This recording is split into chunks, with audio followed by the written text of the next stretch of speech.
Hi, let's start today's editorial. Necessary disclosure. Law Minister's objection to collegium sharing intelligence inputs has no merit. There is nothing wrong or that warrants grave concern, as claimed by Union Law Minister Kiran Rijiju in the Supreme Court. Collegium disclosing portions of reports by intelligence agencies on prospective calendars for judicial appointments. If anything, the Collegium's disclosure for the nature of the objections raised by the government has only helped make the decision transparent. It is difficult to agree with the assumption that reports by the Intelligence Bureau (IB) and the Research and Analysis Wing (RAW) on names recommended or considered by the Collegium are inherently sensitive in nature. RAW is cited in the Collegium's disclosure as raising the issue of the suitability of an advocate for appointment because his partner is a foreign national. The IB reports appear to have highlighted social media posts by two other lawyers to raise doubts about their impartiality while reiterating the earlier recommendations. The Collegium had to address the government's objections on a point by point basis.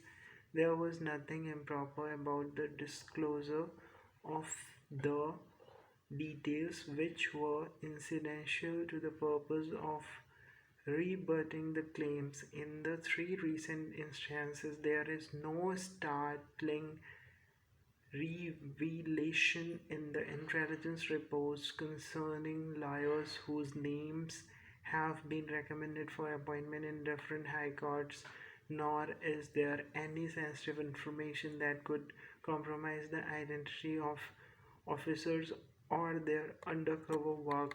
It is not clear on what basis Mr. Rijiju has claimed that intelligence officers will think twice in future if their reports are made public when only a summation of their reports is out in the public domain. In fact, it is questionable whether the government should quote intelligence reports in its communication with the collegium. Objections based on political views or social media posts could have been raised by the government on its own without citing any agency by name.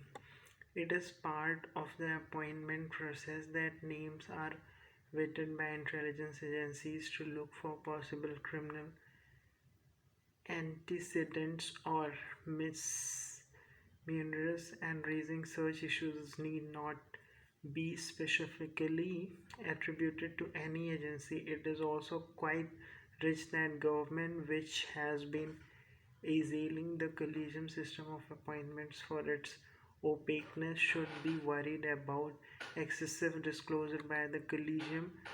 It cannot be forgotten that the government is also contributing to the opaqueness by its silence and inaction regarding some recommendations and demonstrating urgency in approving other names. It raises the question of suitability of some candidates based on some post critical of government policy, but ignores the fact that lawyers with strong political affiliation to the ruling party also make it to the bench without any impediment. Thank you very much. Let me know your response on the comment section.